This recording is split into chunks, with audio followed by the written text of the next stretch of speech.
What up? It's your boy Dance, and what's good, Dance Crew? How y'all doing today? Today we'll be reacting to another AllCity LiveTV video, and this is one I actually wanted to check out yesterday, so I guess I'll check it out today. It says, "This sucks, NBA 2K24 news update." Let's see what he's talking about. I usually like AllCity's perspective on things because he doesn't really go too far in to the point where he's just like fanboying. He also doesn't go too far in to the point where he's like, I hate 2K. Necessarily, he's usually in that middle ground area. You can kind of get a good vibe for how he feels towards whatever it may be. Anyways, let's get it. I thought I was the only one. The pivotal moment for me is when I came to the realization that I didn't even enjoy myself playing 2K23. One of my biggest arguments being, hey, you can't put a price on the value of entertainment for each individual. You just don't know what their life's like. After doing the math, knowing that I didn't even spend as much time as I normally would on 2K, but I spent that much money, $1,200 on 2K23, I said, hell to the nah, that is unacceptable. As a good amount of 2K players learned about themselves after doing the same checks and balances that I did yesterday, I know a lot of us are just disappointed in ourselves. You got G'd, my boy. I got G'd, my boy. But there's a time where it's important to stay composed, yeah? There ain't no way we finna take on a big fight against 2K. That's not going down. But if each of us individually take on our own battle by being just a little bit more cautious with how much money you give 2K, I'll definitely count that as a W in the long run. Last night we hosted a Twitter space, and salute to everyone who came through. Truly appreciate your feedback and your support. And a lot of people had some great things to say, but we were trying to narrow the conversation down, because oftentimes in the 2K community we get the talking and that's all it ends up being, talk. The difference is that 2K takes action, and that action comes right out of your pockets. For 2K, there's a long process to get you to spend more money. Over the last few years, since they've introduced seasons, they've also introduced a bunch of surveys that you guys could fill out and tell them exactly what you like about seasons, what you didn't like about seasons, what were the best rewards, and we just handed over a bunch of analytical data for 2K to monetize seasons. The idea I'm proposing is that we do the same thing as a community. We need set numbers and set researches to find out why 2K players, why sports gamers pay so much more money to video game developers than other gamers in different niches and different genres. Let me ask y'all something. Did you know 2K is the company that led the way toward increasing the base game price to $70? Considering that 2K is tremendously successful. Crazy thing is, I'm not shocked by that at all, because I found myself spending a little bit more than I typically would spend on a game when 2K20 came out. And I was like, huh. And then 2K23, I spent some, but nowhere close to the amount I spent on 2K20. And so I understood. I was like, okay, I understand. I'm almost in a pay to win type vibe. Even though it's not necessarily pay to win, it technically is, because you don't want to grind from 60 in these games now with the way they give you VC. True, they give you a low amount of VC and then charge you a shit ton of money to stack up or max out your character. So, you end up spending a little bread. But yeah, so this year I honestly didn't like max out or put that much money on characters as I typically would because of the cost. I just didn't do it.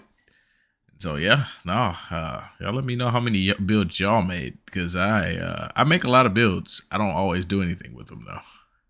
Successful every year, breaking sales records. What do you think will happen to your favorite game outside of 2K? It's gonna get increased to $70 as well. I don't think the community has fully grasped how large and how powerful 2K actually is. I don't think we realize how much 2K's business decisions influence the entire gaming industry. And here we are faced with another dilemma, where 2K separates itself from the competition, as most competitors who offer seasons offer a free-to-play game. 2K said, well, you know what, we're gonna take it up a notch. You're gonna pay for the base price of the game, and we're gonna offer you 4 different versions of that game, going from $60 to $150. We're also gonna put the player base in a position where you're more inclined to pay money for VC, virtual currency, and apply that to your build. The dollar figure for virtual virtual currency and upgrading your build comes to over $100 as it is right now. The price you pay to upgrade your build costs more than the base game. And now 2K24 introduces paying for premium rewards and season passes. Now this is all the obvious, and I don't want to beat a dead horse because I know the community has already spoke about this plenty of times over. But what doesn't seem to be obvious to us is how much money we actually spend on the game. This year I dropped a video and created a graphic to showcase how much we are paying for our builds. My build came out to 473,000 VC. For folks outside the 2K community, they can't really understand what that means because it's virtual currency. How does that translate into a dollar figure? Well, 2K sells virtual currency packs. The most expensive pack costs you $100. In that most expensive pack, you get 450,000 VC. $100 gives you 450,000 VC. You can't even max out your goddamn bill with $100, bro. That is robbery. Robbery, 2K. See, if my build costs 400. God damn.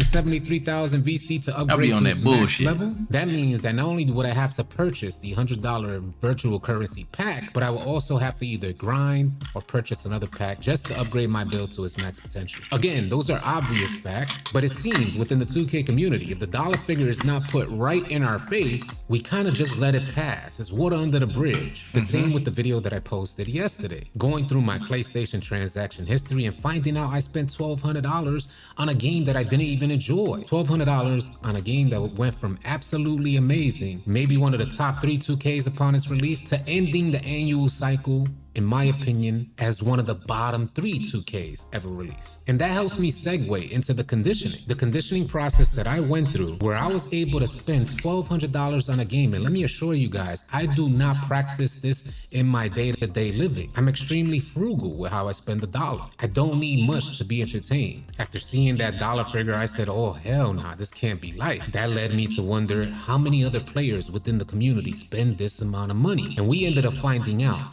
that a lot of us spend this type of money, if not even more. I think the highest number I seen in response to the video that I made yesterday was about 6K. Imagine spending 6K in one annual cycle. And I don't mean to down the homie that spends 6K, because what I spend is unacceptable as well. What you spend is unacceptable as well. You know what's very weird is that I noticed in these responses, folks calling me a victim. And if you guys notice, I did not leave one negative response to the backlash, because these are absolute facts. I am a victim. What I'm trying to do is change that idea. I know. Yo, see, AllCity, keep it real, bro. This should tell you all you need to know. Like, we victims, man. That's just the facts. They got us. They got us. But we need to figure out how to get them back. Not the way where we can't get the game no more, because we still try to play 2K, man, at the end of the day. We just not trying to spend that kind of bread. No longer want to be a victim. I notice folks in the community praising the idea that they only spent $400. Do we not understand that spending $400 on a video game for one annual cycle is way too much money? The problem is that we let that time just pass us right by. When we saw it get to $400, we didn't have a problem with that. We didn't even see it coming. And that reverts me back to the conditioning. How are we spending this type of money and not even seeing it come and pass us by? And to remedy this issue of years going by without us even noticing, 2K flying under the radar while we continue to dish out money, I want to spend this year, a pivotal moment in 2K history, because this is supposed to be a great year. So for me as a creator, it's not such a good idea, but for the community as a whole, it seems like an absolute great idea. In my opinion, we need documentation. We need reference points. So as years pass, we always have something to look at and revert to. This way, in the future, if folks come together to go against this money-making machine that is 2K's business side of things, they'll have reference to justify their arguments with spending too much money. As of right now, it seems like— See, the issue is, AllCity, you're making too much sense.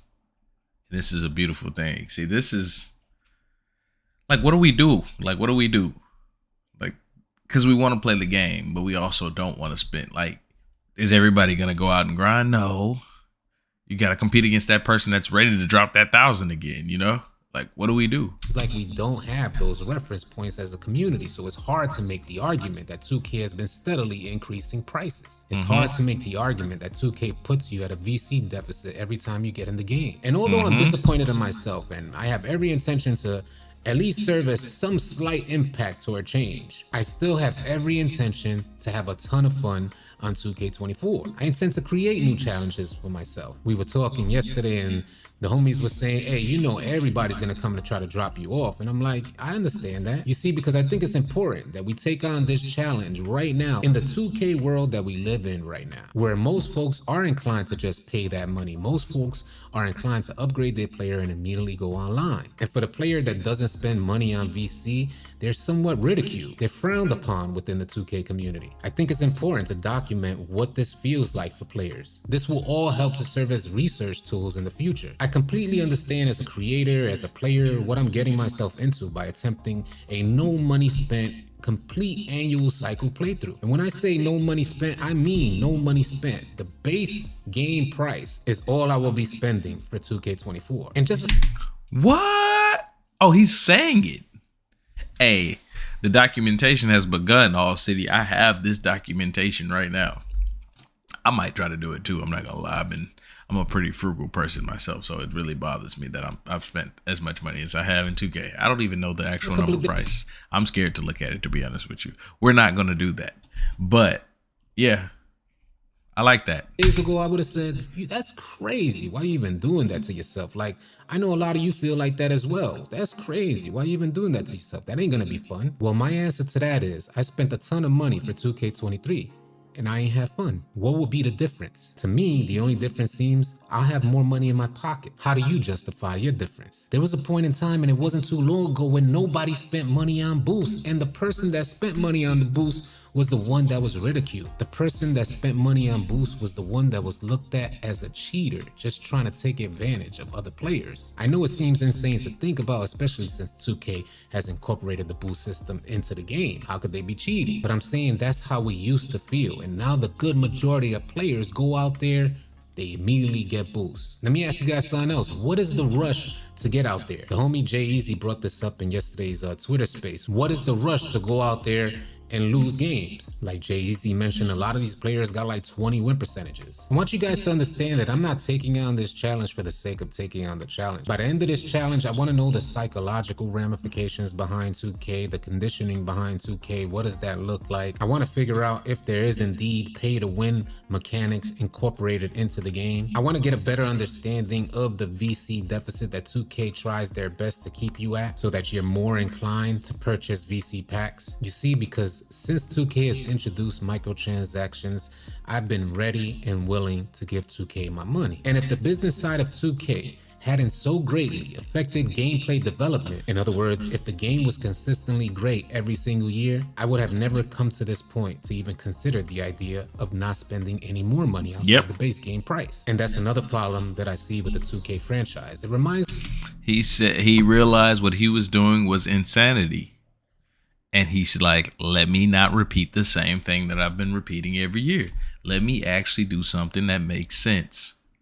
Not pay them money. Me of a scene, and I think it was Goodfellas. I don't know if you guys recall this scene, but it's when they take over a restaurant and they basically say, after you done milked every dollar, got every penny you could possibly get, all you do is light a match. I'll try my best to remain optimistic about 2K24 because everything they're mentioning about gameplay does sound extremely promising, and I really hope to just have a good experience with gameplay. I hope to regain that trust in the 2K development team. A lot of players in the community don't know who to direct their complaints and grievances to. And as a consumer, you have every right to direct your grievances to whoever you feel you want to. But if you want to help create any level of change, then that's going to go to the big dogs. 2K development and the big dogs are two separate entities. You could voice your opinions about gameplay to gameplay development teams. But when it comes to microtransactions and the increase in costs, that's something that's out of the hands of the development team. As we continue continue down this journey and down this path, I'm going to help you guys understand how to help create change, the routes which we can take to help bring light to the actual numbers, the numbers that we pay out. I like this. And the I numbers like this that a we lot. get back. It's a long process, but like I said, it's a process that needs to be done. It's a process that needs to be documented. And I'm not being naive here. I understand that there's a super long process. I understand that it's a process that may fail, or at least seemingly fail, because I could see research like this helping to create change 10 years from now. So although it may not serve as an impact on the community right now that we can feel ourselves in the coming years, I feel almost certain that it's definitely going to help the next generation of gamers. I will be hosting another live stream shortly to talk some more about this stuff. So if you guys want to join, come on through. We'd love to have you. And just because I'm talking seriously about this topic, because I think it's something we got to take serious, doesn't mean that I don't want to have fun. 2K24, I want to have fun. Hopefully you guys watching could join me and help make that happen. If you guys are tired of running with randoms. All right. I think I love the idea. I'm not personally not going to grind from 60 on the first build. But, well, you know what? I could. But I'm not. The first build, I'm going to at least get, I'm not going to $100 it at all. Probably 40, what the $50 or whatever the middle one is. I can't remember. That's usually what I do for the first build. And then after that, because I think it was 22. I didn't spend anything really in 22, actually. So the first thing I'm going to do is probably make that first build, put some money on that one. And then after that, I'm going to grind all the rest of them just because it's going to do it. I'm sure somebody will have some kind of VC glitch or VC builder, a badge grinder, all that stuff. So we'll see where it goes from there. Anyways, man, y'all let me know what y'all think about that idea and how we can create change to this VC scam that 2K is putting on us. At the end of the day, I mean, we're the ones getting scammed, so we got to do something about it. Anyways, man, y'all comment, like, subscribe. Let us know. Let me know what you think. I said let us know. There's nobody else here.